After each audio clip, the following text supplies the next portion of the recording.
Current affairs. Namhlanje, it is the 28th of July, 2022.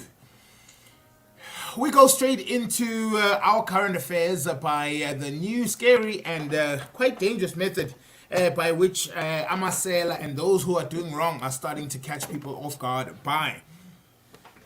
Iti into a vehicle.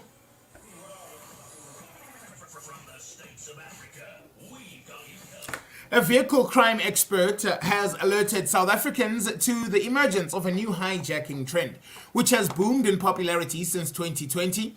The so-called blockage method deviates from more traditional methods of hijacking by targeting victims on their own properties. Now, the tracker COO Dumangobo went public with these findings on Tuesday.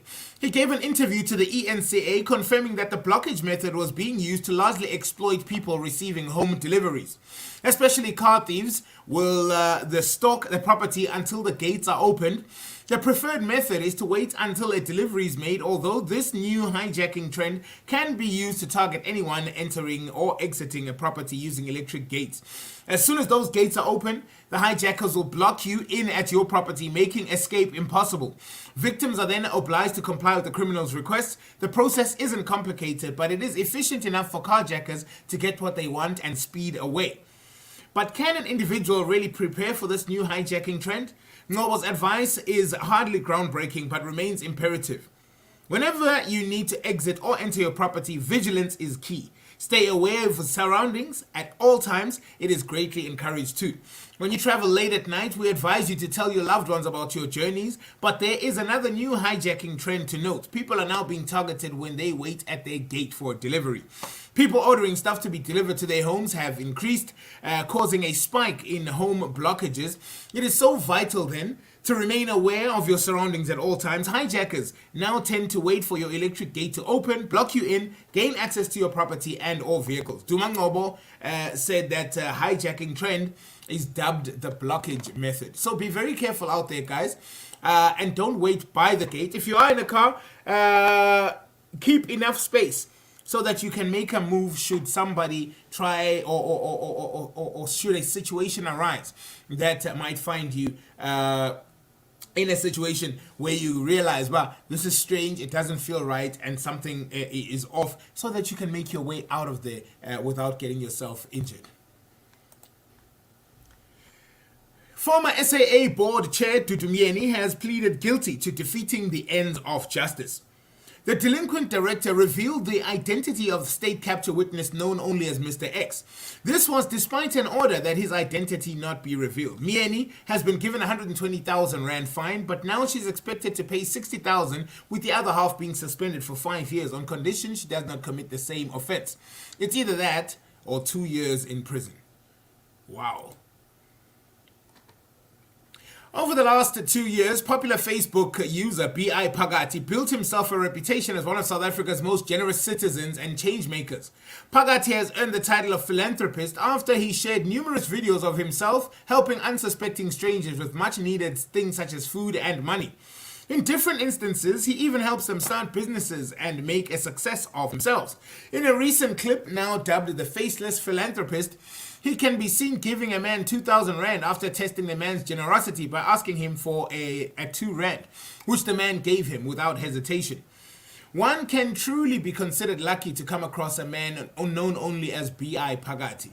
This is because the man, who has never shown his face on social media, is well known for helping people in need. In a recent clip, Phakathi walks up to a one-legged man, later established as Nick, and asks him for a 2 rand as part of a plan to establish the kind of man Nick is. After Nick, who appears to be in need himself, gives B.I. Phakathi 2 rand, B.I. then proceeds to give Nick at least 2,000 rand in notes. He says, "You deserve it, for you have come a long way. I'll come and see you where you stay," B.I. says to Nick, who explained that he is actively searching for a job despite wearing a prosthetic leg which causes him pain. Amazing, man. And I like following that guy because, something happens to your heart when you see this guy operating. He really is one of a kind. An Absa ATM apparently malfunctioned, which saw the machine spew out notes to the amount of 10,000 rand, and it left many people divided. The division is not about the actual malfunction, but the two siblings who discovered the notes covering the Absa ATM on the floor and decided to report the incident. The duo, Alicia, who's 32 years old, and Shane Mowers, who's 28, were beyond shocked. And when they encountered the floor, the floor flooded with 50 rands, 100 rand, and 200 rand notes when they visited the Absa ATM in Oudtshoorn in Klein Karoo area in the Western Cape on the 19th of July. However, the obedient two siblings resisted any form of temptation to pocket the money. Instead, they informed local police. Now, Alicia said she was persuaded to take the money by an onlooker. However, she refused, saying that I'm not touching this money. The motive to stand her ground was that the money could have been for someone's mortgage transaction, which went wrong. Alicia, who's also an educator, told her class about the incident, which left them jaw-dropping. Although this was an isolated incident, Absa's regional executive for physical channels, Polushi Malesha, said or advised customers using the ATMs to always ensure that their transactions are completed fully before walking away. Also, all parties, including the customer who reported the matter, were engaged by the bank. Social media was left divided about the stunts. What would you have done? 10,000 rand right then and there. What would you have done? 8 armed robbers were involved in Wednesday's N2 Freeway shootout in KZN. Provincial Commissioner Lieutenant General Nhlanhla Mkhwanazi was at the crime scene, which stretched from Utongati Toll Plaza to the airport off-ramp on the north coast, hours after security and police exchanged fire with the robbers. Police, speaking to police officers and security personnel at the scene, he personally thanked them for their bravery and determination in pursuing the armed gang as they were fleeing on the highway. The incident demonstrates the need for police to work very closely with other force multipliers, including security companies and business sector, he said. In the early hours of the morning, a gang of 8 men arrived in 2 vehicles at the mall in Empangeni. They held up the security guard and broke into a shop at the mall and stole clothing and other items before fleeing the scene. A security company in the area was notified and immediately alerted to all other role players to indicate that the vehicles were traveling towards Durban. At the Tonga Toll Plaza, other security companies and police officers joined the case. The suspects opened fire on their pursuers, who returned fire. Both vehicles lost control, overturned along the N2 freeway at near King Shaka Airport. 5 suspects died while 2 were found in serious injuries and transported to the hospital. Police arrested the 8th suspect as he fled the scene. According to police, 3 firearms, housebreaking equipment, and other exhibits were found in both vehicles. The suspects will be profiled to establish if they are linked to other crimes in the province. The men are charged with armed robbery, attempted murder, illegal possession of firearms and ammunition. 2 suspects remain in critical condition and in hospital, while the 3rd is expected to appear in court.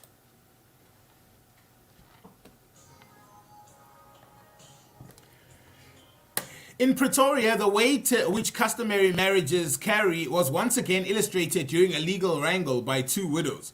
Both claimed that they were legally married to their now deceased husband. The first wife said she married her husband in 1991 in terms of customary law. The second said she is the true wife as she married her husband in 2007 in terms of civil proceedings. Both wives told the Gauteng High Court, Pretoria, that they were entitled to their late husband's estate, and each asked the court to declare her marriage as being valid. But when Steve Sibanyoni died in December 2020, he had no idea that his marriage to his second wife was in fact not valid, because in terms of the court's verdict after his death, he was in fact still married to wife number 1. Dipuo Pele, who was by the time of his death married to Sibanyoni for more than 30 years, turned to the court so that the master of the High Court dealings with his estate recognized her as the true wife. Now, wife number 2, Maria Sibanyoni, also told the master's office that she was the true wife. Pele was at first told that her customary marriage was not registered with Home Affairs and that confirmation from the traditional authority would be required. As a result, she obtained confirmation from the Ndebele Kingdom Authority. She maintained that her customary marriage was not dissolved by the time her husband married the second wife, and said the recognition of the Customary Marriage Act made her the lawful wife. Sibanyoni, on the other hand, said her marriage was solemnized in a public ceremony, and besides, Pele did not object to this until now. Judge Kasim Sardiwala said the court must examine whether the customs, traditions, rituals that have been observed in negotiations and celebration of customary marriages have been complied with. These include the negotiations leading to the agreement on lobola, as well as any other tradition, custom, or rituals associated with these. In present matters, Pele provided the court with confirmation from the Ndebele Kingdom authorities of her customary marriage to Sibanyoni. There is no doubt in my mind that the first applicant, Pele, is the surviving spouse of the deceased, and therefore the customary marriage entered into it on September 29, 1991 is valid. This despite the fact that it was not registered, the judge said. He ordered the Home Affairs to register the customary marriage and expunge the civil marriage of the second wife from the records. Ouch. Yay! It's all happening there. The time right now, though, 24 minutes before 10 o'clock. We continue with moments in current affairs. Suspended public protector Busisiwe Mkhwebane has been thrown under the bus again. Yay, my daughter. Yay, my daughter. Nithi napha kom.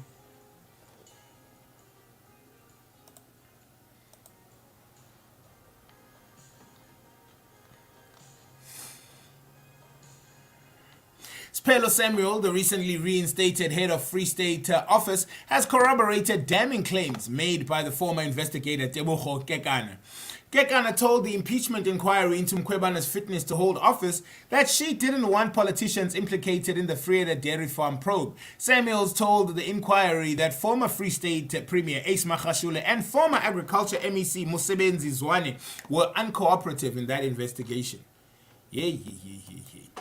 More on Mkhwebane news as we continue. It does seem like she has gotten herself in lots of situations throughout all of the things that are happening currently with her establishment and with her position in office, and currently then dealing with the impeachment proceedings as well. Finally, and further afield in our continent of Africa, protesters across Nigeria march over unresolved conflicts between university workers and the government. Nigerian Labour Congress, NLC, Tuesday embarked on a 2-day nationwide demonstration in solidarity with the Academic Staff Union of Universities, which has been on strike for the past 5 months due to pay disagreements with the government. On Wednesday, the protests took place in Abuja. The current strike by the Academic Staff Union and universities started on February the 14th, Valentine's Day, nogal. What was announced as one-month warning strike was followed by another 8-week strike before turning into an indefinite strike, which led to the imposition of a no-work, no-pay by the federal government. At the heart of the strike, the conclusion of the renegotiations of 2009 agreement, which unions say was not implemented, as well as demands including the abrogation of the IPPIS scheme, deployment of the UTAS payment and promotion arrears. Despite negotiations with authorities, no compromise was reached, and Emmanuel Osedeke urged Nigerians to support them in their struggle. He says Nigerians should ask them when they will ask us to come and sign a report agreement and renegotiation meeting. Now, according to local media reports, Nigeria's President Buhari directed the education minister to proffer a solution to the ASSU strike by early August.